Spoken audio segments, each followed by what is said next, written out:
Thank you, Acting Deputy President. The Telecommunications Interception and Access Amendment Data Retention Bill should not be passed. My colleagues, Green Senators Scott Ludlam, Christine Milne and Penny Wright, have set out a very clear case why this bill should not pass. It is a disgrace the way in which the Liberal, National and Labor parties have colluded to rush through this parliament, this bill that creates the government's mass surveillance regime. It is a result of an ugly backroom deal between these parties. By the government's own admission, mandatory data retention alters the balance between government and individuals when it comes to their right to privacy. The best the Prime Minister and the Leader of the Opposition have come up with to justify their anti-democratic deal on the internet and smartphone surveillance laws is to say, just trust us. They want us to trust a government which has broken election promise after election promise. They want us to trust a government which has shouted down any attempt to hold it to account, and which has publicly savaged statutory bodies and human rights watchdogs for simply doing their job. We have to ask, why does Labor want us to trust this Liberal national government? Our colleagues in the House of Representatives were contemptuously given just 30 minutes to debate 74 amendments, denying the public and Parliament a chance to scrutinise this backroom deal between Prime Minister Tony Abbott and Opposition Leader Bill Shorten. The bill now before this chamber should hold the government to account, but no, it effectively waves through mass surveillance of Australian citizens. And we know that because we've heard from the opposition and the government saying it'll be right, just trust us. There are a number of questions that remain unanswered as the government tries to ram these changes through. There has been a lot of hyperventilating and hyperbole from the Prime Minister, who has all but claimed that law enforcement will halt without warrantless access to metadata and mass surveillance of our citizens. Now, that is clearly ridiculous. It is just a new form of the law and order campaign that we've seen wheeled out by Conservative governments, particularly at a state level, but increasingly at a federal level with national security and now using metadata in a similar way. It is clear that the amendments agreed to by the Prime Minister and Opposition Leader do not implement the recommendations of the Parliamentary Joint Committee on Intelligence and Security or address the concerns that have been raised. Labor rolled over. Why? We still haven't got to the bottom of. On an issue as serious as giving security agencies additional rights and powers over people's smartphones, internet records, the Labor, Liberal and National parties, as I said before, are saying just trust us. But that raises a number of key questions. Where will the data be stored, and will it be subject to foreign laws? How does the government define a journalist and a journalist's source? Will it be deleted after the mandatory period, and if so, how? Will the data be secure from cyber attacks? But the answer we get is just trust us. We have only seen how this sort of already seen how this sort of metadata can be abused. The existing Telecommunications Interception and Access Act allows law enforcement authorities in Australia to access some categories of metadata from certain ISPs and telcos. In fact, however, a laundry list of other organisations have gained access to metadata for undisclosed purposes, including Centrelink, the West Australian Department of Fisheries, Racing Queensland, the New South Wales Healthcare Complaints Commission, the Victorian Taxi Directorate, various local councils, the RSPCA, and the Office of Environment and Heritage. And I'll come on to the issue to do with the ABCC shortly. It is open season on metadata already under the current law. There's already the ability to do so much of what the government says that it needs to achieve. 340,000 warrantless accesses took place in the 2012-13 financial year, and that's before a mandatory data retention regime is in place. And my colleague, Senator Scott Ludlam, set this whole issue out very clearly about the amount of warrants that are out there. Now, the evidence about metadata requests under the current regime shows that a massive number have nothing to do with solving serious crime, but instead relate to petty requests by agencies, including the Australian Taxation Office, Centrelink, to track what ordinary Australians not suspected of any serious crime are doing. Again, highlighting the dangerous territory the Labor, Liberal and National parties are taking us into. Now, the Attorney-General has pointed out that this bill does not change the existing arrangements, and that is precisely the problem. It welds on 2 years' worth of additional data which can be indiscriminately accessed by agencies. This is despite that fact that evidence shows that most law enforcement metadata requests are for short-term data, meaning within 3 months rather than 2 years. And now, under the new legislation, the Attorney-General will also be able to add to the list of agencies with access to our data. Senator Ludlam called this scope creep, and that is what you see all over this legislation. Very relevant to the debate is to note that the now-defunct Australian Building and Construction Commissioner received a total of 77 authorisations for data through the TIA between 2007 and 2012. The Fair Work Building and Construction Agency, which replaced the ABCC following a successful union campaign, received 1 authorisation in the 2012-13 financial year. Now, we know the Abbott government is trying to reinstate the ABCC. It's one of the issues right at the top of its agenda. It's also flagged in November 2014 that it is also considering another agency with similar powers to ASIC, dedicated to monitoring unions.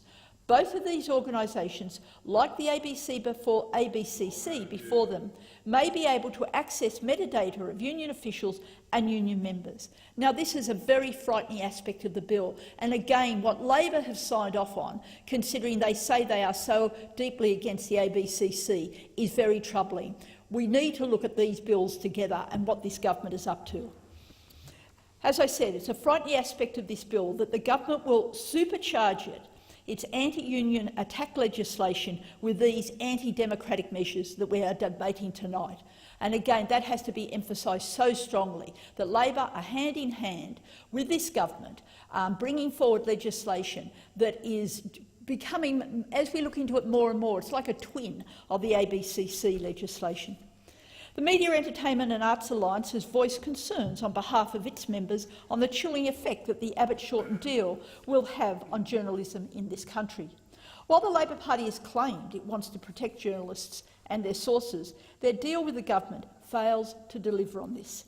As the MEAA has said, the requirement to get a warrant to access data on journalists still ignores their key ethical obligation to not allow their confidential sources to be revealed. While journalists worldwide have faced jail in upholding this obligation, mandatory data retention means it is no longer their decision. Journalists in Australia can no longer guarantee their sources and whistleblowers that they will be protected. Journalists understandably are concerned that this law is anti-investigative journalism and anti-whistleblower. Now, I do think we need to take a pause here. We need to consider what this means for investigative journalism and a free and open media in this country. I mean, so often we hear people in this place espousing the importance of a free media, but this bill puts that at threat.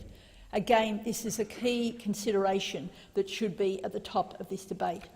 We don't need to wait until we see whistleblowers hauled before courts for exposing dishonesty, fraud, waste or corruption to know this bill is wrong.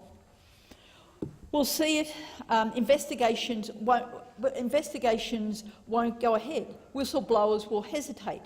Courageous public servants will wonder if they should speak out. Reporters will decide that they don't want to put the others at risk, people who they depend on for their stories. That's how we expect this to play out. The public interest advocate to be set up to oversee metadata searches on journalist data is no solution. For example, there are no rules requiring the Attorney-General to seek the views of the PIA or for the PIA to argue against warrants being issued for journalist metadata. In addition, it is an offence involving 2 years' jail for anyone to disclose that a warrant for metadata has been requested or applied. And this is compounded by the fact that in today's environment we see a fragmentation of journalism and the greater need of protection for acts of journalism. Acts by the likes of Edward Snowden and Chelsea Manning. In fact, the protections, such as they are, may not apply to many of the new players in the media landscape, such as bloggers. This prompts the question, who is really being protected by mandatory data retention? In the rush to pass data retention, the government has failed to demonstrate how it will achieve even its own stated goals. The Attorney-General's Department could provide no evidence from anywhere in the world that mandatory data retention improves community safety or helps reduce crime. There you have it, no proof that it improves our safety or will reduce crime. I mean, why is this being done? That's why you've got to go back to look at the organisations that will access this. The government still hasn't defined the metadata it wants industry to store, and they want to be able to change the definition on a whim. Law enforcement agencies have consistently claimed the extra powers are needed without providing concrete examples why it is needed. For example, why is it that we need to retain data for 2 years, where evidence shows, as I said earlier, that most law enforcement metadata requests are for much shorter-term data, usually within 3 months. Evasion of the scheme is easy for anyone with ill intent. Virtual private networks are easy to set up and use, while something as simple as using a Gmail account can put one outside of the scheme jurisdiction. However, while those who may wish harm can easily bypass the scheme, all Australians will be subject to surveillance. It is wrong to assume that only those engaged in criminal activity will be affected by this surveillance. The recent New South Wales parliamentary inquiry into police surveillance of other police officers underlines how irresponsible this legislation is. We can't rely on police to determine issues to do with the surveillance of the public with no external oversight. The New South Wales inquiry has revealed extensive abuses in how surveillance warrants have been issued and abuses by police using their resources to spy on other police and journalists. The inquiry found that TV reporter Steve Barrett was targeted by crime agencies with dozens of improperly obtained covert surveillance warrants between 1999 and 2000. The inquiry uncovered a series of warrants being rubber-stamped by the Supreme Court. In one case, there was zero supporting evidence for 46 of the 114 targets on a single covert surveillance warrant. A former judge admitted that there is no way to properly check that the warrants were in order. He resorted to checking for obvious areas like inclusion of the names M-Mouse or D-Duck before he signed off. That's serious, that's what he said. Despite the warrants coming in inundating waves, he also couldn't remember refusing a single one. I set that out in detail because this is from an inquiry about police surveillance, where they couldn't get it right, where there was no accountability, where there was no standards, no external involvement, and it shows what we're walking into. Now, those abuses by police officers have been revealed, but did the Attorney-General take any notice, learn any lessons? Clearly, that hasn't occurred. The Attorney-General is ready to give police and security forces unprecedented access to endless quantities of data to intensify surveillance in such an extreme way. Then there is the still unresolved issue of who will actually pay for this surveillance. Senator Ludlam set this out very clearly, detailing that important letter that came just last week from a number of the telecommunication companies, and setting out how much this is going to cost. And again, I think that is a very relevant part of the debate, because the Australian government will not say who will be paying this surveillance tax. But what we do know is that it will be the public who will end up paying, either with higher data charges or through higher taxes. The New South Wales Council for Civil Liberties are one of many groups that have provided in-depth analysis on the dangers of this bill. They have stated in some of their material, it's not acceptable for ASIO, the AFP, police forces and other agencies to be able to access the extensive metadata of citizens on their own internal authorisation. The bill allows them to do just this, albeit within some parameters. legal experts and organisations, civil liberties, privacy and human rights groups, among others, argued the need for a warrant system, a long-standing safeguard within our legal system. The intelligence and security agencies argued, successfully it seems, that any form of warrant system would impose too great a logistical and bureaucratic operational constraint. It would seem the self-serve system is to continue and long-standing safeguards to be sacrificed. This is a mistake and will lead to misuse, abuse and overuse of this data. The post hoc safeguards proposed will not be adequate to protect against these outcomes. And I do urge senators to look up in full the material from the New South Wales Council of Civil Liberties on this issue.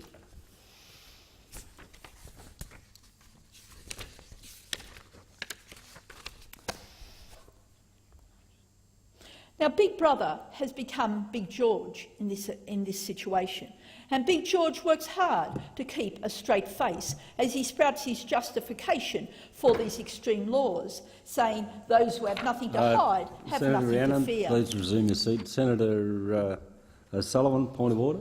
If the good senator is referring, Big George refers to Senator Brandis, then she should withdraw the remarks and call the senator by his correct title and apologise if she feels so inclined.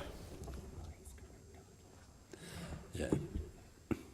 Thank you, Senator O'Sullivan. Senator Rhiannon, I just invite you, if you have been referring to the Attorney-General, to refer to him by his correct title.